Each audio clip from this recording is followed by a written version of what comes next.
বিসমিল্লাহির রহমানির রহিম। সুপ্রিয় শিক্ষার্থীরা, আসসালামু আলাইকুম ওয়া রাহমাতুল্লাহি ওয়া বারাকাতুহু। মণিপুর উচ্চ বিদ্যালয় কলেজ কর্তৃক নিবেদিত শ্রেণীভিত্তিক পাঠদান কার্যক্রম আমাদের পাঠশালায় তোমাদেরকে স্বাগতম। আমার আজকের পাঠ ইসলাম ও নৈতিক শিক্ষা, শ্রেণী অষ্টম, অধ্যায় 5, পাঠ 5 ও 6। আমার আজকের পাঠের বিষয় আদর্শ জীবন চরিত।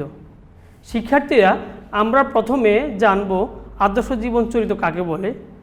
মানুষের সামগ্রিক জীবন সুন্দর ও সফল করতে মনীষীগণের যেসব জীবন কর্ম অনুসরণ ও অনুকরণ করা হয় তাই হলো জীবন চরিত।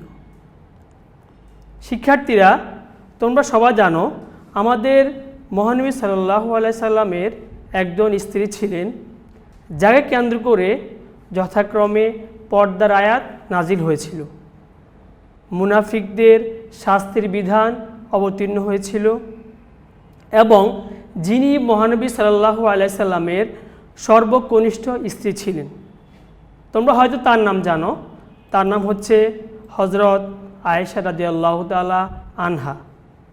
আজকের পাঠ শিরোনাম হযরত আয়েশা রাদিয়াল্লাহু তাআলা আনহা। আমরা এই পাঠ শেষে যা শিখতে পারবো, হযরত আয়েশা রাদিয়াল্লাহু তাআলা আনহার পরিচয়, হযরত আয়েশা রাদিয়াল্লাহু তাআলা আনহার শৈশবকাল, হযরত আয়েশা রাদিয়াল্লাহু তাআলা আনহার বৈবাহিক অবস্থা, হযরত আয়েশা রাদিয়াল্লাহু তাআলা আনহার শিক্ষা জীবন। এরপরে তার জীবনে সবচেয়ে ঘটে যাওয়া সবচেয়ে গুরুত্বপূর্ণ বিষয় হচ্ছে ইফকের ঘটনা। এরপরে হাদিস শিক্ষায় হযরত আয়েশা রাদিয়াল্লাহু তাআলা আনহা যে অবদান রেখেছিলেন এ সম্পর্কে আমরা জ্ঞান লাভ করতে পারব। হযরত আয়েশা রাদিয়াল্লাহু তাআলা আনহা যে শিক্ষকতা করেছেন এ সম্পর্কে আমরা ধারণা লাভ করতে পারব। হযরত আয়েশা রাদিয়াল্লাহু তাআলা আনহা এর গুণাবলী সম্পর্কে আমরা জানতে পারব। হযরত আয়েশা রাদিয়াল্লাহু তাআলা আনহা এর মর্যাদা কেমন ছিল এই সম্পর্কে জানতে পারব। সর্বশেষ তার ইন্তেকালের সময় আমরা জানতে পারব। তাহলে প্রথমে আমরা হযরত আয়েশা রাদিয়াল্লাহু তাআলা আনহা এর পরিচয় সম্পর্কে জানি।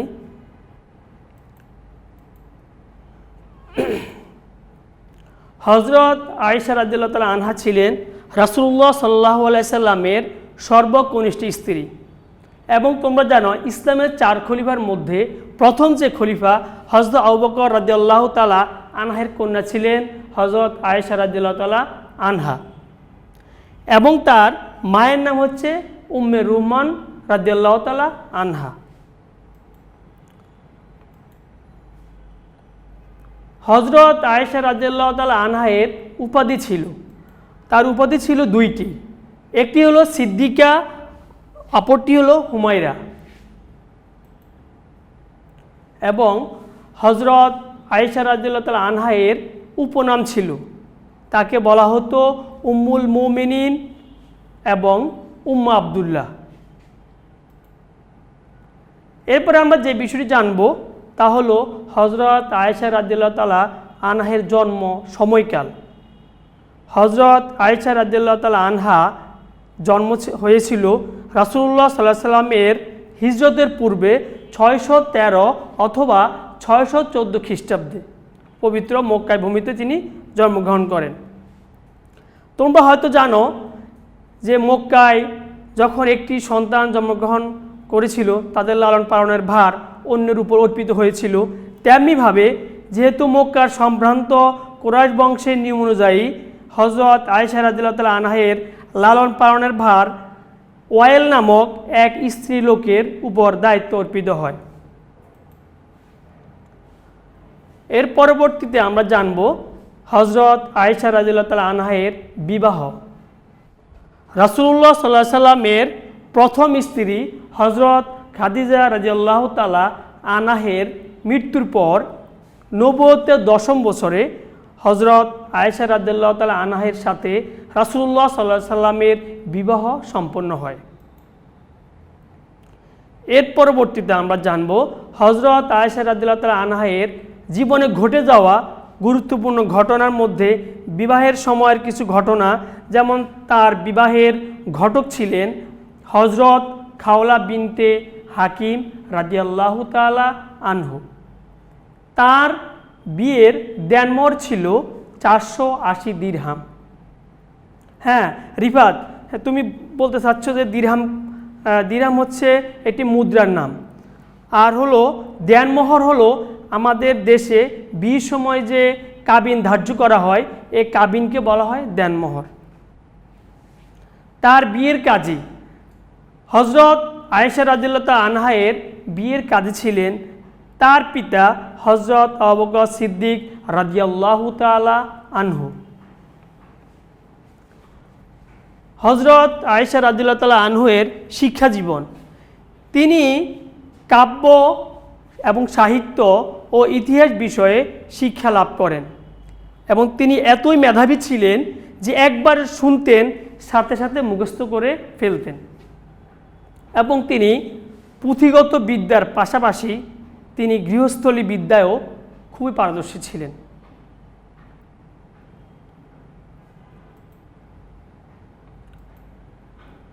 হযরত আয়েশা রাদিয়াল্লাহু তাআলা আনহুয়ের জীবনে সবচেয়ে ঘটে যাওয়া বিষয় হচ্ছে ইফকের ঘটনা, যার প্রেক্ষিতে কোরআনে সূরা নূর এর অনেকগুলো আয়াত অবতীর্ণ হয়েছিল। আর এই ঘটনাটি ঘটেছিল ৬ষ্ঠ হিজরি বনু মুস্তালিক যুদ্ধে রাসূল সাল্লাল্লাহু আলাইহি সাল্লামের সাথে হযরত আয়েশা রাদিয়াল্লাহু তাআলা ছিলেন। যুদ্ধ থেকে ফেরার পথে তার গলায় হারটি হারিয়ে যায়। হারানো হার খুঁজতে গিয়ে তিনি কাফেলা থেকে পিছনে পড়ে যান। এ সুযোগে মুনাফিকরা তার বিরুদ্ধে অপবাদ রটনা করল। এতে তিনি ধৈর্য হারাননি, তিনি আল্লাহর উপর অবিচল আস্থা বিশ্বাস রেখেছিলেন। এই অপবাদের মূল হোতা ছিল ইসলামের চরম দুশমন মুনাফিক সর্দার, যাকে বলা হয় আমিরুল মুনাফিকুন, মুনাফিকদের সর্দার আব্দুল্লাহ ইবনে ওবাই।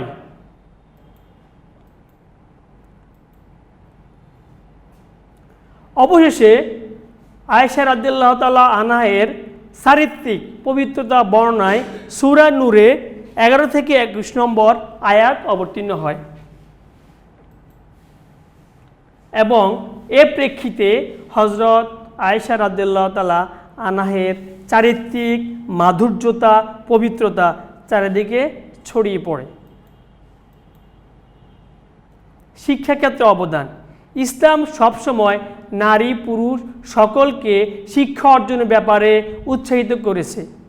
যেমন শিক্ষাক্ষেত্রে হযরত আয়েশা রাদিয়াল্লাহু তাআলা আনহার অবদান ছিল, তিনি নারীদের মধ্যে সর্বাধিক হাদিস বর্ণনা করেছেন। তোমরা হয়তো জানো হযরত আয়েশা রাদিয়াল্লাহু তাআলা আনহা এর বর্ণনাকৃত হাদিস সংখ্যা হলো 2210টি। হযরত আয়েশা রাদিয়াল্লাহু তাআলা বর্ণিত হাদিস থেকে ইমাম বুখারী 54টি ও ইমাম মুসলিম 69টি হাদিস যৌথভাবে বর্ণনা করেন। দেখো স্ক্রিনে আমাদের সবচেয়ে বিশুদ্ধ হাদিস গ্রন্থ সহিহ আল বুখারী এবং সহিহ মুসলিমের ছবি দেখানো হচ্ছে।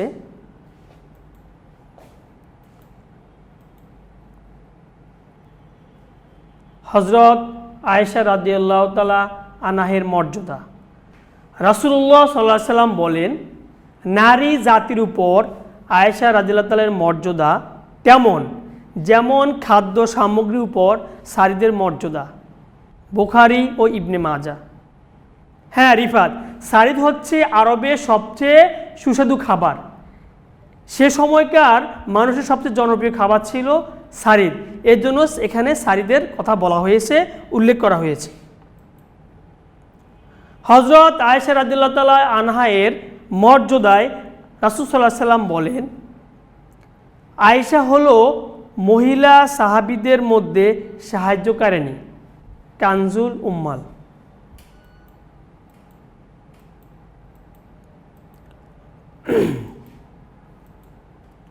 হযরত আয়েশা রাদিয়াল্লাহু তাআলা আনহায়ের গুণাবলী দেখো।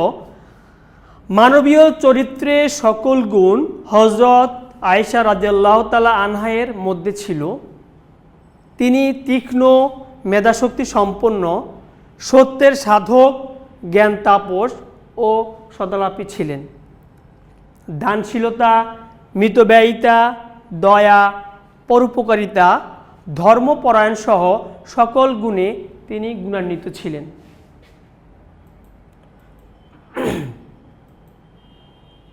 অবশেষে তার ইন্তেকাল। তার ইন্তেকালের সময়কাল হলো 58 হিজরি 17 রমজান 678 খ্রিস্টাব্দে। ইন্তেকালের সময় তার বয়স ছিল 64 বছর এবং মৃত্যুর পরে তাকে জান্নাতুল বাকি নামক স্থানে তাকে সমাহিত করা হয়। সুপ্রিয় শিক্ষার্থীরা, তোমরা খাতা কলম বের করে এবার সংশ্লিষ্ট নৈতিক প্রশ্নগুলো লিখে নাও। তোমাদের পরীক্ষায় এগুলো খুবই গুরুত্বপূর্ণ। প্রথম প্রশ্ন দেখো, হযরত আয়েশা রাদিয়াল্লাহু তাআলা আনহা বর্ণিত হাদিস সংখ্যা কত? উত্তর 2210টি। দ্বিতীয় প্রশ্ন, হযরত আয়েশা রাদিয়াল্লাহু তাআলা আনহা এর শিক্ষার্থী সংখ্যা কত ছিল? উত্তর প্রায় 200-এর অধিক। 3 নম্বর প্রশ্ন দেখো, কোন যুদ্ধে হযরত আয়েশা রাদিয়াল্লাহু তাআলা আনহা এর গলার হার হারিয়ে যায়? উত্তর বনু মুস্তালিক। এরপর প্রশ্ন দেখো, হযরত আয়েশা রাদিয়াল্লাহু তাআলা আনহা এর চারিত্রিক পবিত্রতা বর্ণনায় আল কোরআনের কোন সূরা নাজিল হয়?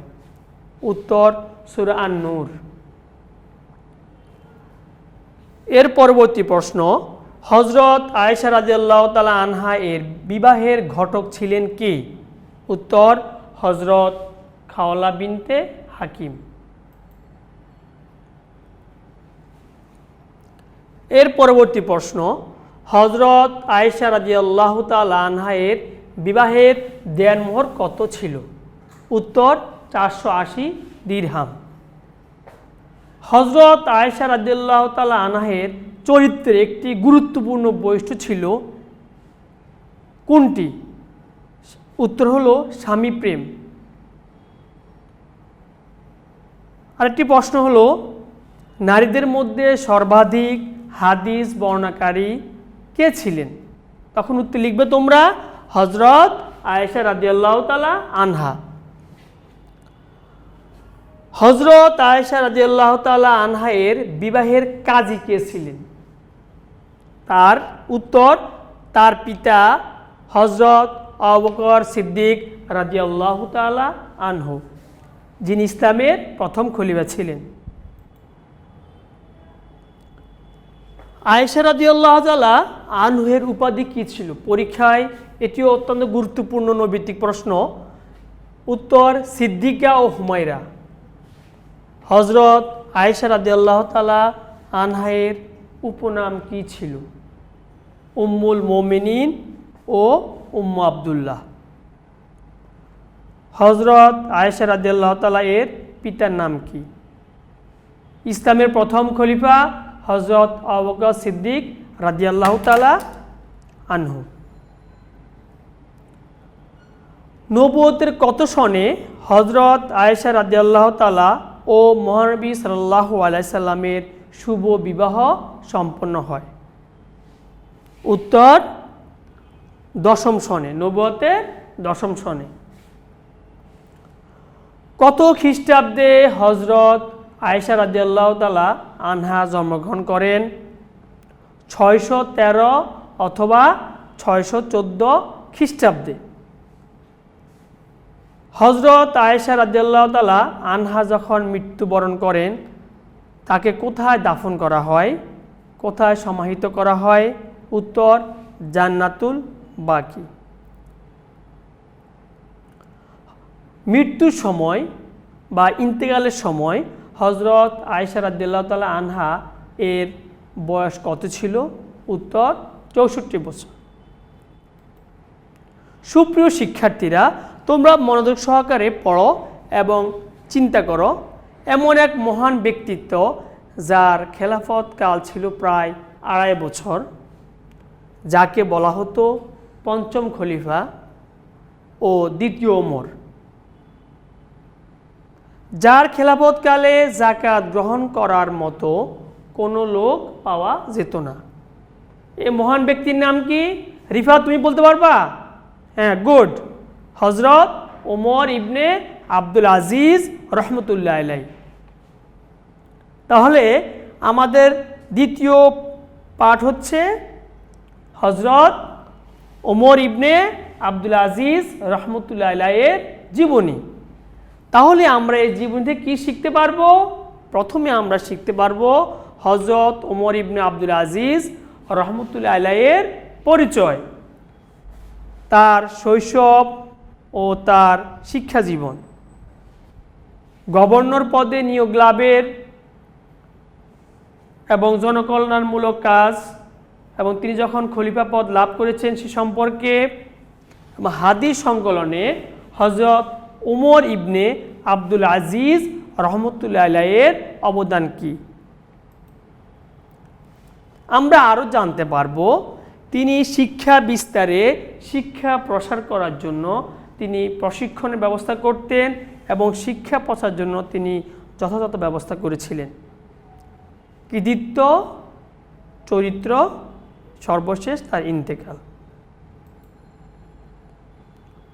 প্রথমে আমরা জানব হজরত ওমর ইবনে আব্দুল আজিজ রহমতুল্লাহ আলাইহির পরিচয়।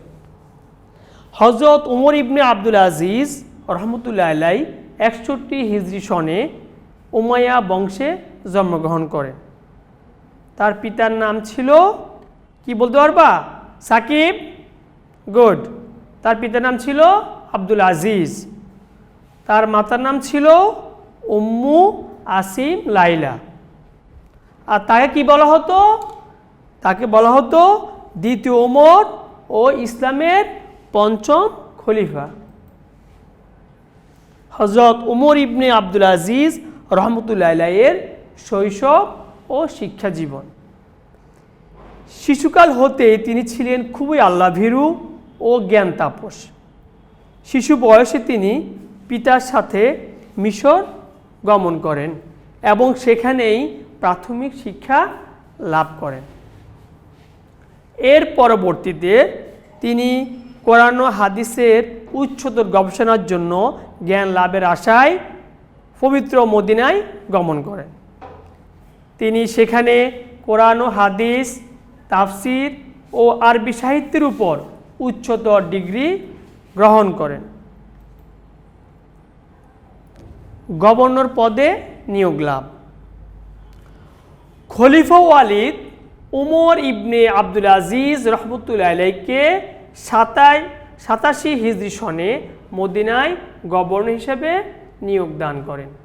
তিনি অত্যন্ত সততা, নিষ্ঠা, আন্তরিকতা ও দায়িত্ববোধ সহকারে দায়িত্ব পালন করেন। সে সময় তিনি একটি শুরা গঠন করেন। এর সদস্য সংখ্যা ছিল 10 জন এবং তারা সবাই ছিল মোত্তাকি। মোত্তাকি অর্থ কি জানোস? মারুফ, গুড। মোত্তাকি অর্থ যিনি আল্লাহকে ভয় করেন, যার মধ্যে তাকওয়া আছে তাকে বলা হয় কি? মোত্তাকি। ন্যায় বিচার নিশ্চিত করার লক্ষ্যে তিনি নৈতিক মূল্যবোধ সম্পন্ন বিচারক নিয়োগ করেন। এ কারণে তৎকালীন প্রখ্যাত মনীষী সাইদ ইবনুল মুসাইব তাকে মাহাদি বা সুপথ প্রাপ্ত উপাধি দিয়েছিলেন। তিনি খেলাফতে অধিষ্ঠিত হওয়ার পর কি কি জনকল্যাণমূলক কাজ করেছেন আমরা জানব। তিনি মানুষের কল্যাণার্থে মসজিদে নববীর সংস্করণ করেছিলেন এবং মসজিদে নববীর সৌন্দর্য বর্ধন করেছিলেন। তিনি অসংখ্য ঘরবাড়ি, পয়ঃপ্রণালী ও রাস্তাঘাট নির্মাণ করেন। অনেক কূপ, ঝর্ণা ও চৌবাচ্চা নির্মাণ করেন। মক্কা, মদিনা ও তাইফের মাঝে চলাচলের জন্য রাস্তা তৈরি করেন। গভর্নর থাকাকালে তিনি প্রশাসনিক দায়িত্ব পালনের পাশাপাশি কোরআন, হাদিস, অন্যান্য কিতাব অধ্যয়ন করেন। খলিফা পদ লাভ। তিনি কখন তার খেলাফতের দায়িত্ব শুরু করেছিলেন? হিজরি 99 সন মোতাবেক 717 খ্রিস্টাব্দে উমাইয়া খলিফা সুলাইমান ইবনে আব্দুল মালিক ইন্তেকাল করলে ওমর ইবনে আব্দুল আজিজ মুসলিম জাহানের খলিফা নিযুক্ত হন। তিনি গণতান্ত্রিক উপায়ে খলিফা নির্বাচনে বিশ্বাসী ছিলেন। তাই তিনি উপস্থিত লোকদেরকে বলেছিলেন, হে মানবমণ্ডলী, আমার অনিচ্ছা ও সাধারণ মানুষের মতামত ছাড়া আমাকে খলিফা মনোনীত করা হয়েছে। আমি আপনাদের বাধ্য করছি না, আপনারা যাকে ইচ্ছা খলিফা নির্বাচন করুন। এরপরে তিনি প্রাদেশিক গভর্নরের উদ্দেশ্য বলেন, তোমরা সবাই আল্লাহকে ভয় করো এবং তার কিতাব মেনে চলো এবং রাসূলের সুন্নাত অনুসরণ করো। হাদিস সংকলন। হাদিস সংকলনে ওমর ইবনে আব্দুল আজিজ রহমতুল্লাহ আলাইহি যে অবদান রেখেছেন তা হলো, তোমরা সবাই জানো ইসলামের আইনের উৎস হচ্ছে, প্রধান উৎস হলো দুইটি, একটি হচ্ছে আল কোরআন, দ্বিতীয়টি হচ্ছে আল হাদিস। ইসলামী জীবন ব্যবস্থার দ্বিতীয় উৎস হচ্ছে আল হাদিস। তিনি হাদিস সংরক্ষণ ও সংকলনের জন্য প্রাদেশিক গভর্নরদের নির্দেশ দেন। তিনি তাদের কাছে লেখেন, তোমরা রাসূল সাল্লাল্লাহু আলাইহি সাল্লামের হাদিসের প্রতি দৃষ্টি দাও এবং তা সংরক্ষণ ও সংকলন করো। তার প্রচেষ্টায় মুসলিম বিশ্বে হাদিস সংকলিত হয়।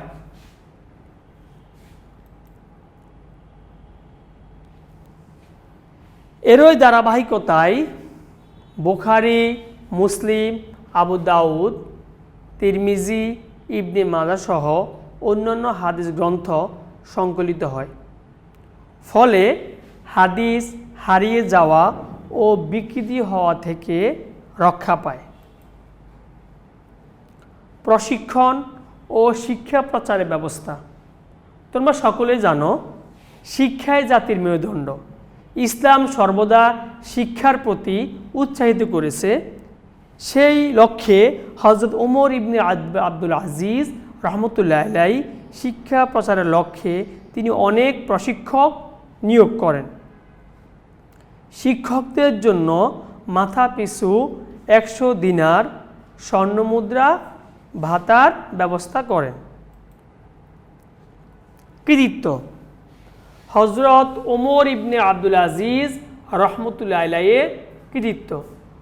হযরত ওমর ইবনে আব্দুল আজিজ রহমতুল্লাহ আলাইহি রাষ্ট্র পরিচালনায় কোরআন, হাদিস ও খোলাফায়ে রাশিদিনের নীতি অনুসরণ করেছিলেন।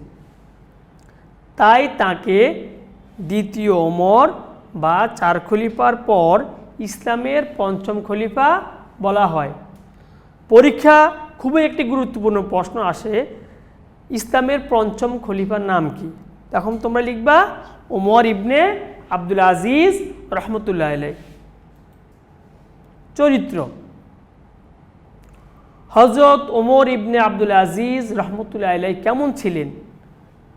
হযরত ওমর ইবনে আব্দুল আজিজ রহমতুল্লাহ আলাইহি ছিলেন আল্লাহর নির্দেশ পালনকারী, বিনয়ী ও নম্র প্রকৃতির মানুষ। তার অন্তরে এতটা আল্লাহর ভয় ছিল যে তিনি প্রায় আল্লাহর ভয়ে কাঁদতেন। রাষ্ট্রীয় কোষাগার থেকে দৈনিক মাত্র 2 দিরহাম ভাতা গ্রহণ করতেন এবং তিনি সম্পূর্ণরূপে ছিলেন সাম্প্রদায়িক সম্প্রীতিতে বিশ্বাসী। তিনি সকল ধর্মের লোকদেরকে স্বাধীনভাবে ধর্ম পালনের জন্য অনুমতি দিয়েছিলেন। তার সময়ে সকল ধর্মের লোক স্বাধীনভাবে নিজ নিজ ধর্ম পালন করত। তিনি ছিলেন সবচেয়ে বিনম্র চরিত্রের লোক ছিলেন। ইন্তেকাল। অবশেষে 101 হিজরি সনে 719 খ্রিস্টাব্দে রজব মাসে মাত্র 40 বছর বয়সে তিনি ইন্তেকাল করেন। এ পাঠ সংশ্লিষ্ট কিছু নৈতিক প্রশ্ন তোমাদের রয়েছে। আমি গুরুত্বপূর্ণ 2-1টা বলেই আজকের পাঠ শেষ করব এবং তোমাদের বাড়ি কাজ দিব। তোমরা দেখো, গুরুত্বপূর্ণ হচ্ছে কার সাথে হযরত ওমর ইবনে আব্দুল আজিজ রহমতুল্লাহ আলাইহির বিবাহ বন্ধন সম্পন্ন হয়?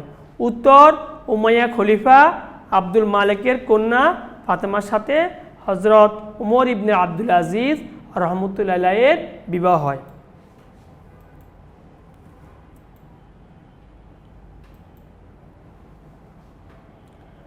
কত বছর যাবৎ তিনি খেলাফত অধিষ্ঠিত ছিলেন?